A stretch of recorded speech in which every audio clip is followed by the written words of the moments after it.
Assalomu alaykum qadrdonlar. 2 sotix uchun 2 qavatli, podval bilan 3 qavatli uchastkamizni ko'rishingiz mumkin. Jarayonda hozir 3D qismlari ketyapti. Fasadlari ham skromniy bo'lgan, neoklassika stilda qilinyapti. Ortiqcha elementlar, ortiqcha detallar yo'q. O'zi bilasizlar, 2 sotix juda ham kichkina maydon hisoblanadi.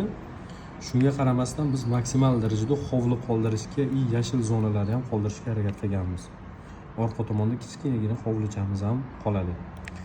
Xo'p, planida bitta ko'rsatadigan bo'lsak, planida taxminan mana shunaqa holatda joylashgan. Kirib kelganimizda bu yerda darvozaxona, hovliga sanuzel, yozgi oshxona, rakinalari mana shunaqa qoldirganmiz. Qolgan qismlari mana yashil zona ikkita tomonda, podvalga tushadigan joy, tambur, oshxona, hol, butun umringiz o'tadigan joy mana shu. Hovlini maza qilib, tomosha qilib o'tirasiz. Общий sanuzel, spalniy ichida sanuzeli bilan mehmonxona, ibyodan 2-qavat, podval, orqa hovliga o'tsa bo'ladi. Orqa hovlida ham mana shunaqa joy qoldirganmiz.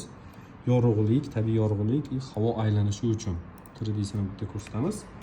Hozircha mana shunaqa jarayonda, xudo xolasa, buni render qismlari ham bitgandan keyin yana joylashtirib boramiz. Kuzatib boring. E'tibor uchun rahmat.